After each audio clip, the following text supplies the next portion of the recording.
Guys இங்கே பாருங்கள், நாய் வளர்க்குறது ரொம்ப கஷ்டம் ஆயிடல, லைட்டாக ஈஸி தான். பட் ஆனால் நீங்கள் நாய்க்கு ட்ரைனிங் கொடுத்துக்கிட்டிங்கன்னா எல்லாம் ஈஸியாக இருக்கும். இப்போது எங்கள் நாய் மேலே அவுட் ட்ரெயின் டாக் போட்டிருக்கோம்ல, அது அப்போது சிட் ஹைஃபை அதெல்லாம் கொடுத்தாங்களோ அந்த மாதிரி தான் செய்யணும். பட் ஆனால் உங்களுக்கு ஹைஃபை உங்கள் டாக்கு வேணும்னா நீங்கள் அதை நிற்க வச்சு ஹைஃபை கொடுக்கணும், உட்கார வச்சு ஹைஃபை கொடுக்கணும்.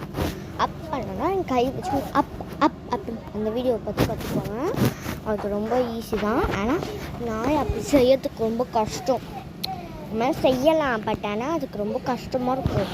அதுக்கு அதை நம்ம நிறைய ட்ரைனிங் கொடுக்கணும். லைக் சாதம் நிறைய கொடுக்கணும், சாதம் அதெல்லாம் கொடுக்கணும்ல. அதனால தான் நாய் வளர்க்குறது கொஞ்சம் ஈஸி தான். பட் ஆனால் அதுக்கு நல்லா இம்ப்ரூவ் ஆகணும், பார்த்துக்கோங்க. நாய் வளர்க்குறது ஈஸி தான், அப்படியே வச்சுக்கோங்க. தேங்க்யூ. இந்த மாதிரி தான் இப்போ நாயை வளர்க்குறீங்கன்னா வச்சுக்கோங்க. வீடியோக்கு மட்டும் லைக் போட்டிங்கன்னா சப்ஸ்கிரைப் பண்ணிக்கோங்க.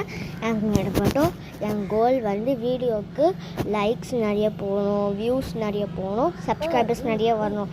அதுதான் என்னோடய கோல். அதனால் நாங்கள் டாக் பற்றி நான் போடுவோம், பூனையை பற்றி சில போடுவோம், என் தம்பியை பற்றி போடுவோம். இது வேணாலும் போட்டுப்போம். அதுக்கு மட்டும் லைக் போட்டுங்க ப்ளீஸ். தேங்க்யூ.